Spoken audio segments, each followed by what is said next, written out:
Hello everyone, welcome to the lecture series on the topic transistor biasing. आज हम transistor biasing का एक method emitter bias circuit method पढ़ेंगे।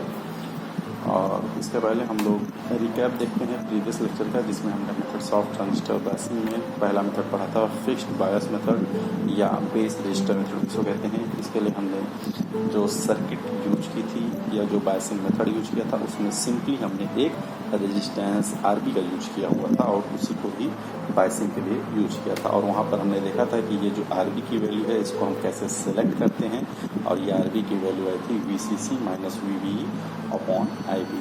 तो desired VBE के लिए हम या डिजायर्ड IB के लिए जो भी हमारे IB ज़रूरी होती है, जिससे कि जिस पर IC डिपेंडेंट होता है, इट मीन्स जो हमारी जीरो सिग्नल कलेक्टर करंट की वैल्यू है या IC की वैल्यू है, उसको मिलने के लिए हमें इनपुट करंट IB की वैल्यू फिक्स करनी होती है और उसके लिए हमें बेस रजिस्टर की वैल्यू फिक्स करनी होती है। तो वो हमने देखा था कैसे कैलकुलेट करते हैं। इसी तरीके से आउटपुट साइड पर भी हमने कलेक्टर एमिटर रूट पर लगाया था किरचॉफ्स वोल्टेज लॉ और यहाँ से VC की वैल्यू आई थी। तो इस तरीके से हमें दो ऑपरेटिंग पॉइंट्स मिल रहे थे, डेफिनेटली IC और VC। इसके साथ हमने उसका स्टेबिलिटी फैक्टर देखा था S, जिसकी वैल्यू आई थी β+1। और इसके साथ साथ ये हमने इसके साथ असाइनमेंट भी दिया हुआ था, क्वेश्चंस भी हमने इस पर सॉल्व किए हुए थे। अब मेथड्स ऑफ ट्रांजिस्टर बायसिंग में हमने देखा था कि हमें कई सारे मेथड्स पढ़ने हैं, जिसमें हमने पहले मेथड पढ़ लिया है। इसके अलावा और मेथड्स भी हैं, जैसे कि emitter bias method, biasing with collector feedback और वोल्टेज डिवाइडर बायस। और आज जो हम पढ़ेंगे मेथड वो दूसरा मेथड है एमिटर बायस मेथड। इसको हमें आज के लेक्चर में देखना है। तो एमिटर बायस सर्किट या एमिटर बायस मेथड, जिसकी वजह से हम बायसिंग करते हैं, और बायसिंग क्यों करते हैं ये सब आप लोग जानते हैं। क्यों? क्योंकि हमें फेथफुल एम्पलीफिकेशन चाहिए होता है। फेथफुल एम्पलीफिकेशन के लिए ज़रूरी है कि इनपुट साइड आपका एमिटर जंक्शन फॉरवर्ड बायस हो और कलेक्टर जंक्शन रिवर्स बायस हो। तो इसके लिए ये जो सर्किट भी है, ये जो मेथड है एमिटर बायस सर्किट का, उसका सर्किट कुछ ऐसा होता है। इसमें आप देख सकते हैं ये एक NPN ट्रांजिस्टर है। यहाँ पर हमने दो सोर्स वोल्टेज लगाए हुए हैं, इधर प्लस VCC और इधर माइनस VEE। लेकिन हमें ध्यान ये देना है कि ये दोनों वैल्यूज लगभग बराबर वैल्यू के वोल्टेज सोर्स या बैटरीज हैं। इसमें इसकी पोलैरिटी इधर प्लस है, ये माइनस। फॉर एग्जांपल अगर ये +20 है तो ये -20, ये कन्वेंशनली लिया जाता है। इसी के साथ यहाँ पर एक एमिटर रेजिस्टेंस RE का यूज हमने किया हुआ है एमिटर साइड पर, और यहाँ पर बेस साइड पर बेस रजिस्टर RB, और यहाँ पर माना ये VBE वोल्टेज और यहाँ पर VC वोल्टेज। अब हम इस सर्किट के एनालिसिस करेंगे। एनालिसिस करने के लिए हम दो साइड देखते हैं। एक इनपुट साइड पर हम लगाते हैं किरचॉफ वोल्टेज लॉ, एक आउटपुट साइड पर लगाते हैं। दो तरीके से एनालिसिस करते हैं। पहले एनालिसिस करते हैं circuit analysis of emitter bias method. अब हम सर्किट एनालिसिस करके हमें निकालना क्या होता है, ऑपरेटिंग पॉइंट निकालना होता है। ऑपरेटिंग पॉइंट मतलब IC और VC। तो IC निकालने के लिए हम क्या करेंगे, ये बेस एमिटर साइड का जो ये साइड है या इनपुट साइड है, यहाँ पर हम KVL लगाएंगे। KVL मतलब किरचॉफ्स वोल्टेज लॉ। ये आप लोगों को हमने पिछले भी इसमें यूज किया है। अगर किसी को KVL लगाने में दिक्कत हो रही है तो वो हमसे कांटेक्ट करके मैसेज कर सकते हैं, जिसको हम एक्सप्लेन कर देंगे। बाकी KVL लगाना आसान है, आप लोगों ने हाई स्कूल इंटर में भी पढ़ा होगा, और इसके पहले भी हमने क्लासेस में डिस्कस किए हुए हैं। डायोड्स का भी हम जब पढ़ रहे थे तो उसमें भी KVL वगैरह लगाया होगा। तो यहाँ पर इनपुट साइड पर ये जो आपका एक क्लोज सर्किट बन रहा है, इसमें आप देखिए KVL लगाएंगे तो ये माइनस है VE, और इसमें मीन्स अगला टर्मिनल ये माइनस है, तो ये इधर साइड ये VEE इधर होगा, और ये हो जाएगा VBE इसके अपोजिट में है, इसकी पोलैरिटी, तो ये माइनस VBE हो जाएगा। तो यहाँ से VEE इज इक्वल टू हो जाएगा VBE plus IBRB plus IERB। Okay, ये सिंपल सा KVL है। जिनको कोई दिक्कत हो इसमें लगाने की, आप हमसे कंसल्ट कर सकते हैं। अब हम यहाँ जानते हैं एक चीज़ और कि IE की वैल्यू नियरली IC के बराबर होती है। IC is nearly equal to IE। तो इस तरीके से IC क्या हो जाएगा, IC will be equal to beta IB। ये हमने करंट गेन रिलेशन में देखा हुआ है, इसको आप वहाँ से देख सकते हैं। तो यहाँ पर IB की वैल्यू क्या हो जाएगी, IB की वैल्यू हो जाएगी IC अपॉन बीटा, या फिर IC is equal to IE होता है तो IB की वैल्यू हो जाएगी IE अपॉन बीटा।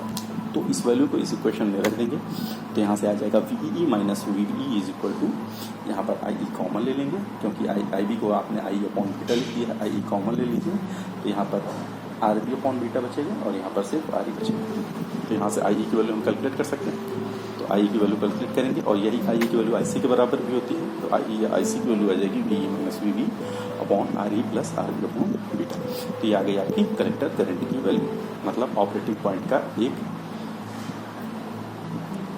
पार्ट आ गया है। और VC निकालने के लिए आप क्या करेंगे, आउटपुट साइड पर आप किरचॉफ वोल्टेज लॉ लगा दीजिए। तो आउटपुट साइड पर अगर हम देखें तो यहाँ पर ये VCC है और ये माइनस में VE है, तो ये दोनों आपस में जुड़ेंगे, तो VCC प्लस VEE और ये VCE जो यहाँ पर होगा वो माइनस में होगा, तो VCC plus VEE minus VCE will be equal to ICRC plus IER। तो यहाँ से आपका आ जाएगा और यहाँ IE को आप नेली IC के बराबर लिख सकते हैं, तो IE को हमने IC से रिप्लेस किया हुआ है सिंपल, और उसके बाद यहाँ से आप VCE की वैल्यू कैलकुलेट कर सकते हैं, जो कि आएगी VCE is equal to VCC plus VEE minus IC common ले लेंगे ब्रैकेट में RC प्लस RE। तो यहाँ से आपको दोनों ऑपरेटिंग पॉइंट्स की वैल्यूज मिल गई हैं, पहला IC की वैल्यू और दूसरा VCE की वैल्यू। अब इसके बाद हम इसका स्टेबिलिटी फैक्टर देखते हैं, stability of enter bias method. तो यहाँ पर हमने अभी निकाला हुआ है कि IC की वैल्यू होती है VEE minus VBE upon RE plus RB upon beta. तो हम जानते हैं, यहाँ पर हम देख सकते हैं कि ये जो IC है ये डिपेंड कर रहा है किस पर, VBE पर और बीटा पर, क्योंकि ये दोनों इस इक्वेशन में हैं।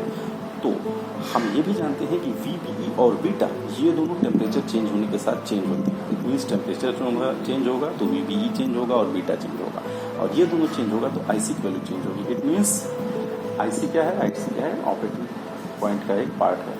तो जब टेम्परेचर चेंज होगा तो ऑपरेटिंग पॉइंट चेंज होगा, जिससे कि स्टेबिलिटी कम होगी। तो हम क्या करते हैं कि अगर ये जो नीचे की वैल्यू है ये RE, इस RE की वैल्यू को RB अपॉन बीटा से बहुत ज़्यादा लें, तो हम RB अपॉन बीटा को नेग्लेक्ट कर सकते हैं। क्यों? क्योंकि RE की वैल्यू अगर हम बहुत ज़्यादा ले लें तो उसके नेग्लिजेंस इसकी वैल्यू हो जाएगी उसके कंपेरिजन में। तो यहाँ पर सिर्फ हम ऐसे भी लिख सकते हैं इसको, IC equal to VEE minus VBE upon RE। तो यहाँ से आप देख सकते हैं कि हम बीटा पर डिपेंडेंट नहीं है, लेकिन अभी भी VBE पर डिपेंडेंट है।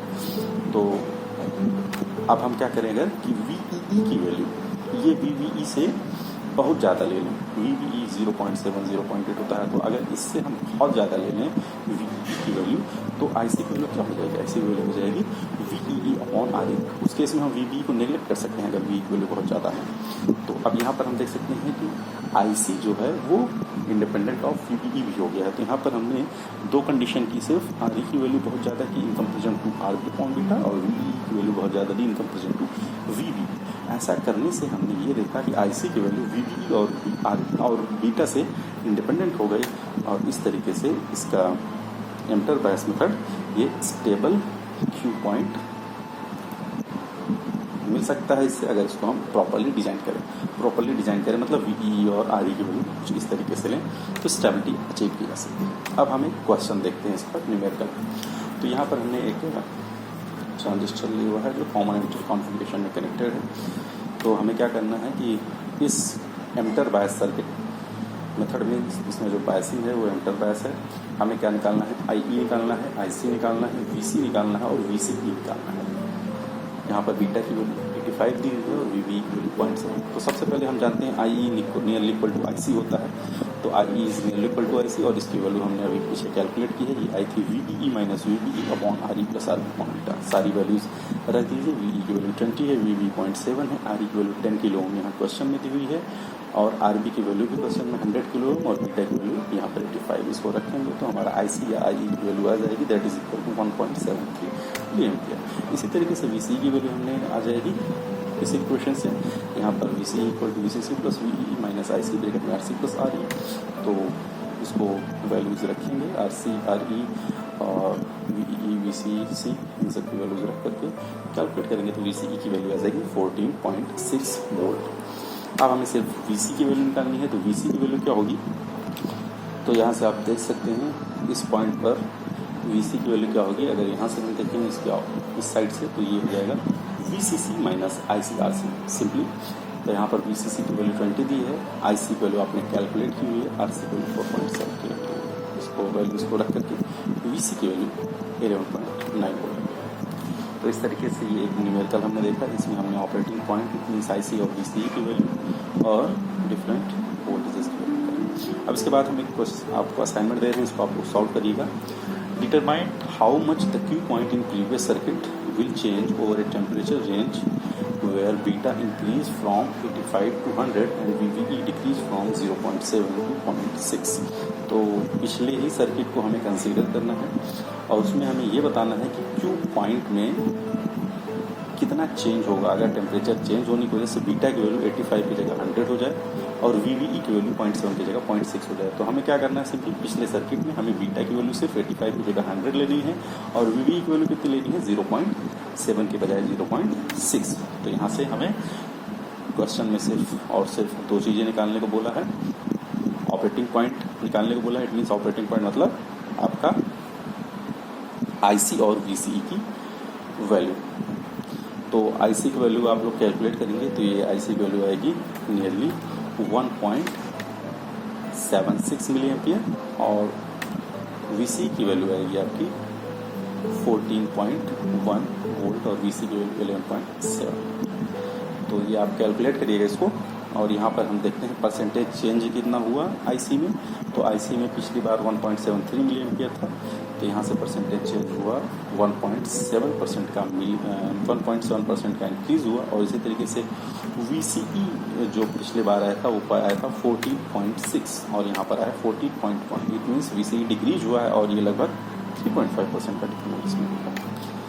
तो और ये कुछ रेफरेंसेस हैं जिनको मैंने दिया हुआ है, इनसे आप फर्दर पढ़ सकते हैं आगे। और इसमें EDC electronic devices and circuit theory book है रॉबर्ट बॉयस्टेड की और principle of electronic goods VK Mehta की, जिसको मैंने रिफर की है इस